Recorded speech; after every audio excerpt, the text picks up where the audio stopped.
Welcome to this online interview by Project Cargo Weekly. Our special guest of honor today is Mr. Emre Eldener. He's the CEO of Kita Logistics in Istanbul. First and foremost, Emre, very welcome to this interview. Thank you very much for your invitation. You are most welcome. Always happy to see you here. I always, let's say, have this knack of asking our interviewees on Project Cargo Weekly a little bit about their background. I mean, how did they get into shipping in the first place? Why are they not in a bank or in a accountancy company? So the same for you, Emre. How did you get into shipping? Why are you not sitting in the local bank in Istanbul?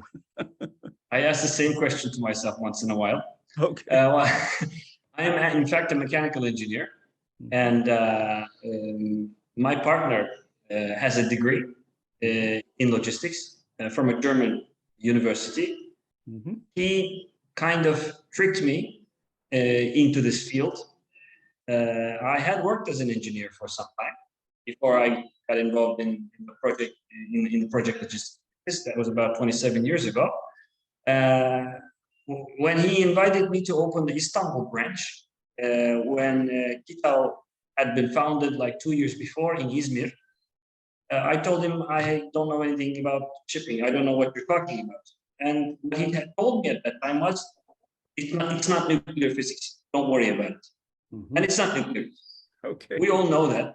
And most of the time, the client is telling us what they want. If we listen carefully and try to exceed the expectations, then the companies flourish. It's all the same in the service industry. And once I got involved in this business, as you know, it's a left lane kind of lifestyle. Mm-hmm. We do a lot of traveling. We deal with all kinds of different types of shipments, and it's a fun life. That's how I see it. So in other words, you are happy when you are looking back that you chose this career ultimately.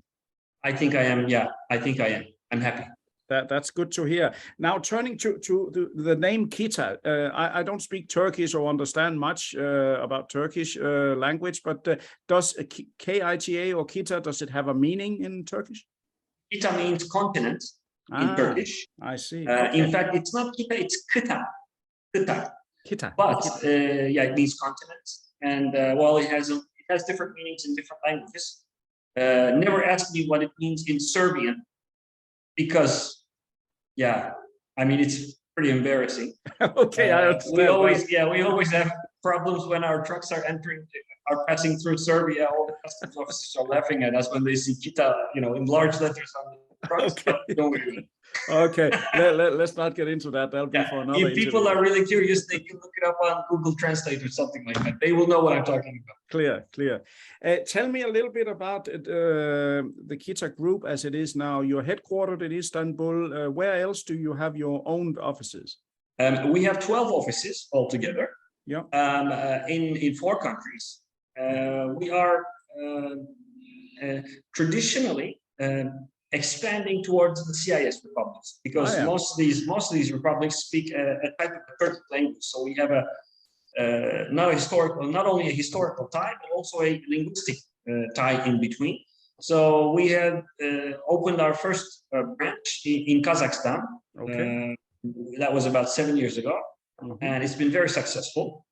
Interestingly, only ladies are working in our Almaty office, and they do a fantastic job.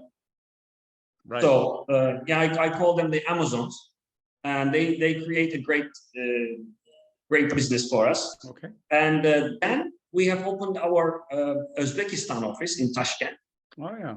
Which I believe is going to be even more important for us than even Kazakhstan, because of the population, because of the hinterland, because of the production capacity of Uzbekistan. Okay. So I'm seeing quite a lot of activity in Uzbekistan right now. We are doing a lot of transshipments via Turkey, going through the Volga-Don canals into the Caspian, and then deliveries via Turkmenistan to Uzbekistan. We do a lot of trucking going in there, and we move cargo to Aktau, and from there, all the heavy lifts are moving into Uzbekistan. So there's a lot of activity going on. We've even done trucking, a 55-ton piece on a low bed trailer, all the way from China to Uzbekistan, all by road. So very interesting place to be. Nice population, over 30 million people compared to 10 in Kazakhstan. So we see major potential there. I see. And the other countries where you are? We are also in Germany. Okay. And in Germany, we have a small warehouse, and our German office is mainly geared towards our groupage business, our land transport groupage business. We have our own truck fleet, and we move quite a lot of cargo by road between Turkey and Germany. And our office there is handling solely our own cargo. This operation, we have 6 or 7 people in Germany. They're handling our own groupage business, distribution, pickups, loading, consolidating the trailers. But when it comes to air and sea freight and project cargo, we work with agents. Okay. The job we have over there is specifically geared towards optimizing our truck fleet operations. Got it. Yes. It's clear. So in that way, it seems to be a smart move right now to have interests in the CIS. I mean, I hear every other forwarder complaining about getting ships space is at a premium. If they can get space at all, on almost every trade lane, but at least you have options. You can do trucking, you can do a bit of land transport that might not be depending on shipping space, it seems, right?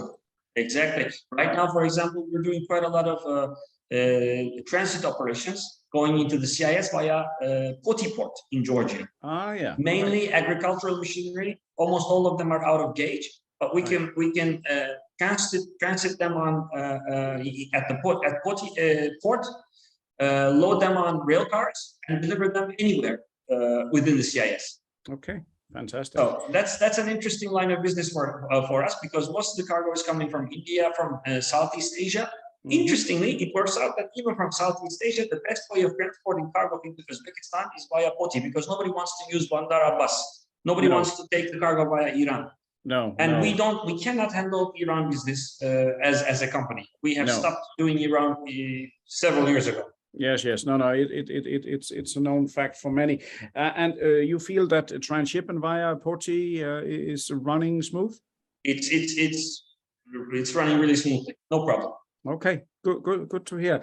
And another question here I have to ask, since you are closing in to the old Soviet Union, I would say, with the CIS, do you feel any repercussions from doing business in CIS? Can you feel any apprehension from overseas clients, or that they're a little bit worried now business is getting slower, or is it as usual for you? Are you talking about after the war? Ukraine-Russia war? Yes, that's what I mean, after Russia invaded. Well, what we do right now is we are providing service, a road service to Russia.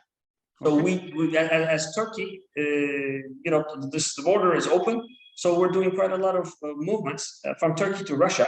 But we're also doing quite a lot of movements going into Ukraine. So we're working with both countries at the same time. We have a United Nations contract for delivering relief cargo going into the Ukraine. So we load a lot of trucks, and that is working. And in parallel, we also ship cargo to Russia.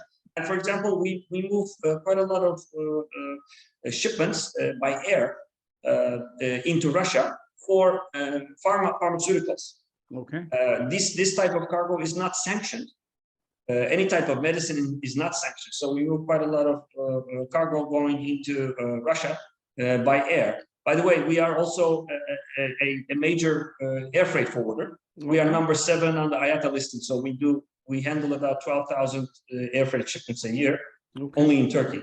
So this enables us to create space, take the priority and the pricing, and optimize it for any destination, from Turkey or to Turkey.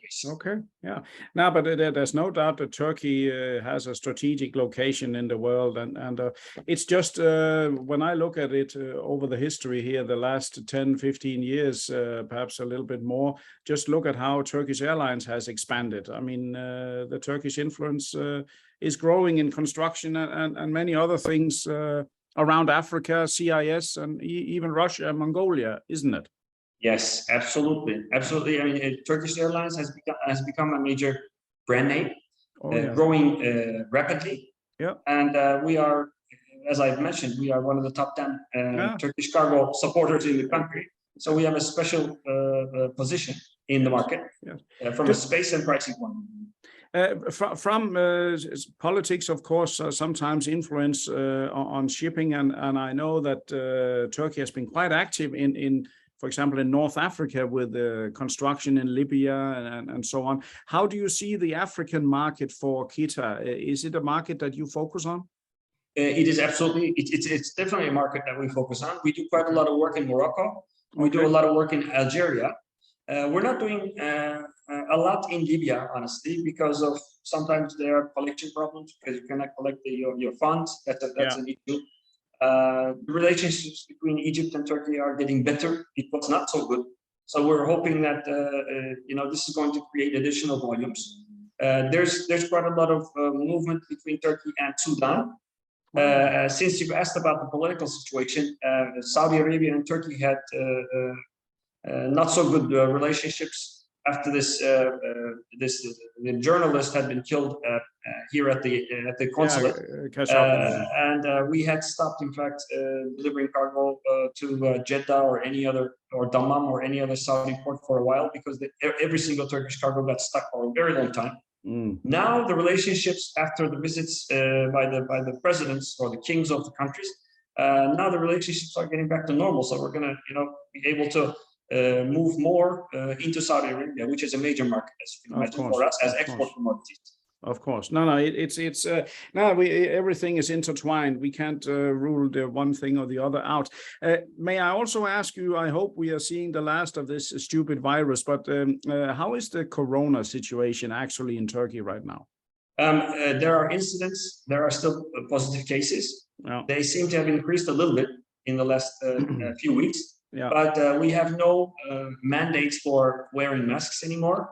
Even inside the aircraft or the restaurants or even in the elevators. Some people pay attention to it, and I see about maybe 20 or 30% of people in closed areas that they wear masks. People have to, get vaccinated, and most of the population have been vaccinated. So as far as I'm concerned, hopefully this is going to be out of our lives soon. Yes. It seems the only holdout is Hong Kong and China at the moment, where they are really strict to their population. How do you see the year? I mean, we still have about less than 6 months to go until end of the year. How do you see the second half of this year? And if you look into your crystal ball for Kita Logistics? It has been a COVID. I don't know if it's COVID, but the situation or the business environment, let's say, helped us in terms of growth in 2020, 2021, and also in 2022. I mean, we are basically matching our yearly budgets by the end of July. Wow! So that's fantastic. It is fantastic. Seriously, it's fantastic. So I can go on vacation. Wow. So it's good. I'm also seeing that the freight rates going down, and I'm hoping that the freight rates will, go down even further, because some people think that, and forwarders would all understand what I say is, a lot of people think, oh, the freight rates are very high, so you guys are in good shape. No, because when the freight rates are high, that means that it's additional financing for us. Because most of the time we are financing clients. We're always giving them credits. If the rates are high, then we need to create more operational capital, and that's not easy. No, I think the forwarder's role has been a bit underestimated by many shippers recently. I mean, we know now that some of the major ship owners, they want to be the one-stop shop, as you know, and I'm sure they're doing it in Turkey as well. If they can be without the forwarder, they will try. And my hope is, as a educated forwarder myself, is that some of these shippers who think they can have the one-stop shop and everything in one place only, they might burn their fingers, and they might come back to see what the forwarders actually do for them, how much the forwarder does for free. I mean, you can never call a lawyer without a fee right away, but you can call a forwarder. He'll check the market for you, and he will only earn something if he books it. So, Exactly. so is that the same situation you see in Turkey, that some ship owners want to kind of get rid of you? Sometimes we feel like the ship owners would like to go direct to the client, and they do, and they provide the rates. Yeah. But when it comes to service, that's where they get stuck, because very few people, too many clients, too many shipments, and then the lack of attention to the client, which is much appreciated by on the client side. As a result, they try, and most of the time they come back to us. No, it's I hear the same song everywhere. Let's hope that there's a healthy mix, and of course some forwarders are tricky, some ship owners are tricky, but generally speaking, the forwarder's job is to know the market, not just to know one carrier. I mean, that is ultimately our best defense, isn't it? Good service and knowing the market. And also, honestly, and you were talking about the crystal ball. I was for 5.5 years.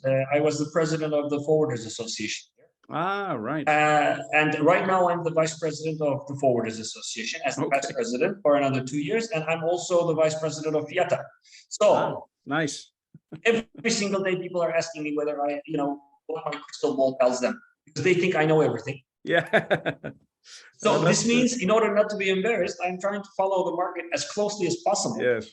And what I have noticed, in fact, is that a 40-foot container from Shanghai to Istanbul, for example, used to be over $10,000. Yeah. It went down. It went below 10,000 3 weeks ago for the first time. Nice. As of yesterday, it went down below $9,000. I've seen $8,750, which is great. And some people think that by the end of 2023, this $12,000 freight rates for a 40-foot container from Shanghai to Istanbul is going to go down to almost $4,000, which I believe where it's supposed to be. Yeah. Let's keep our fingers closed. It sounds reasonable, and I guess we also have to admit that the rates we saw pre-COVID were also ridiculous. I mean, you almost got the container for free as long as you paid the THC on some trade lanes. So no, it's fair enough that the ship owners earn their money back now, and but now it's time to have another correction the other way, I think. Yeah, I totally agree with you. Totally. Emre, I must say this has been very, very interesting. And of course, I have seen your name in the media from time to time, and thus very happy that Project Cargo Weekly has this chance to speak to you. You seem proactive, and with a good location in Turkey, I see no reason why you won't progress further. So formally, I would like to say many, many thanks for joining this interview. My pleasure. Thank you very much, Bob. Thanks for inviting me. Most welcome. And to all our listeners, viewers, and readers from around the world, this was yet another great interview here in the hot summer months in Europe with Mr. Emre Eldener. He is the CEO of Kita Logistics, headquartered in Istanbul in Turkey. Stay tuned for more interviews in the near future. Thank you.